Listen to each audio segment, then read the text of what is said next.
नमस्कार, मैं हूं आपके साथ रश्मि पांडे। बड़ी खबर आ रही है यूपी की रामनगरी अयोध्या से। मर्यादा पुरुषोत्तम भगवान श्री राम व राम की नगरी अयोध्या को लेकर नेपाल के प्रधानमंत्री केपी शर्मा ओली के द्वारा किए गए टिप्पणी से अयोध्या के संतों में आक्रोश भड़क उठा है, जिसको लेकर माफी मांगने की मांग की गई है, नहीं तो संत धार्मिक आंदोलन छेड़ेंगे। दरअसल नेपाल के प्रधानमंत्री केपी शर्मा ओली अपने विवादित बयानों में कह गए कि भारत ने एक नकली अयोध्या को दुनिया के सामने रखकर सांस्कृतिक अतिक्रमण किया है। भगवान श्री राम की नगरी अयोध्या भारत के उत्तर प्रदेश में नहीं बल्कि नेपाल के वाल्मीकि आश्रम के पास है, जिसको लेकर अयोध्या के संतों ने चेतावनी दी है कि हमारे धार्मिक स्थलों के बारे में टिप्पणी करना नेपाल को महंगा पड़ेगा। अयोध्या के बारे में वेदों, शास्त्रों और ग्रंथों में लिखा हुआ है। नेपाल प्रधानमंत्री जी के द्वारा दिया गया वक्तव्य हमारे आराध्य, हमारे प्रभु, हमारे भगवान श्री राम के प्रति दुर्भाग्यपूर्ण है। इसके नाते मेरे वेद, मेरे पुराण, मेरे शास्त्र, मेरे उपनिषद में भगवान राम की जन्मस्थली अयोध्या, आप देखिए कल कल बहती हुई मां सरजू की पावन तट पे अयोध्या बसा हुआ है, जहां पे महाराजा दशरथ के पुत्र भगवान से राम माने जाते हैं। वेद, पुराण, शास्त्र, उपनिषद में इसका वर्णन है। हम लोग पुरजोर विरोध करते हैं, खंडन करते हैं। नेपाल के प्रधानमंत्री माफी मांगे। मैं प्रधानमंत्री जी से आग्रह करूंगा कि नेपाल के जो प्रधानमंत्री हैं उसके द्वारा दिया गया वक्तव्य ये दुर्भाग्यपूर्ण है और उससे वार्ता करें कि वो माफी मांगे, नहीं तो साधु संतों में इसका एक रोष है, हिंदू जनमानस में इसका रोष है। नेपाल के जो प्रधानमंत्री हैं वो खुद नेपाली नहीं है, सबसे बड़ी चीज जो है। तो जब जो व्यक्ति जिस देश का नागरिक नहीं है और वो चीन की गुलामी कर रहे हैं और अपनी देशवासियों को गुमराह कर रहे हैं, अब वो भगवान राम को बता रहे हैं नेपाली। अरे भगवान राम तो पूरी दुनिया के हैं। लंका में जब चढ़ाई करने गए तो लंकावासी हो गए, तो ये कोई मतलब नहीं है। एक व्यक्ति केपी शर्मा ओली ने पूरे नेपाल के भविष्य को अंधकार में कर दिया है। और अगर केपी शर्मा ऐसे बने रहे और नेपाल वासियों ने केपी शर्मा के विरोध में आवाज नहीं उठाई तो वह दिन दूर नहीं कि जब हर नेपाली के हाथ में कटोरा होगा। वहीं राम जन्मभूमि मुख्य पुजारी आचार्य सत्येंद्र दास ने नेपाली पीएम ओली को मूर्ख करार दिया।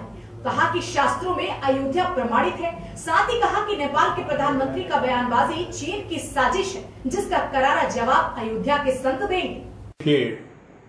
नेपाल के प्रधानमंत्री हैं और एक महत्वपूर्ण पद पर बैठे हुए व्यक्ति जब इस प्रकार से कहता है तो बहुत ही कष्ट होता है।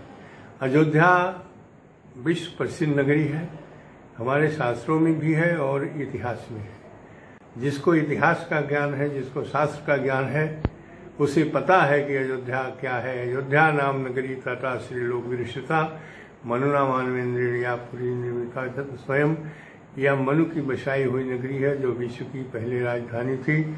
ऐसी नगरी को नकार देना और कहना काल्पनिक है। यह मूर्खता के अलावा और कुछ नहीं है। वह एक प्रधानमंत्री के रूप में एक देश का प्रधानमंत्री है और इस प्रकार की भाषा बोल रहे हैं, जबकि हमारे नेपाल से और भारत से बहुत ही मधुर संबंध बहुत प्राचीन से है। यहाँ तक कि जनकपुर नेपाल में है, अयोध्या भारत में है। दोनों का संबंध विवाह के रूप में हुआ।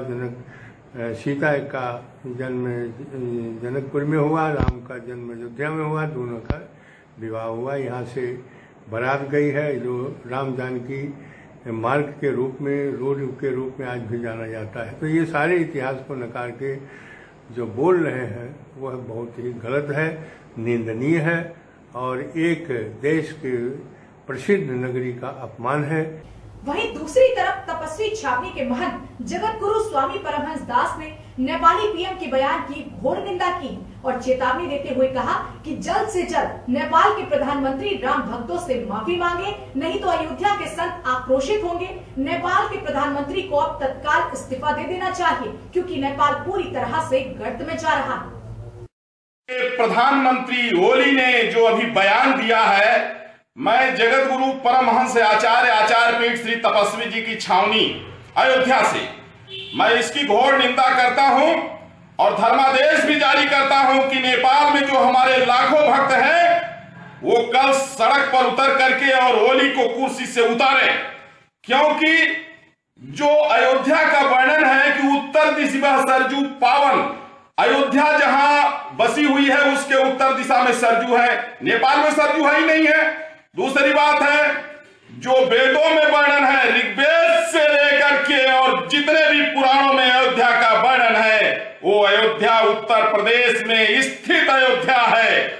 और वाल्मीकि रामायण में जिसका वर्णन है, तुलसीकृत रामायण में जिसका वर्णन है, और ओली तो एक माओवादी था और अब आतंकवादी की भाषा बोलना शुरू कर दिया है।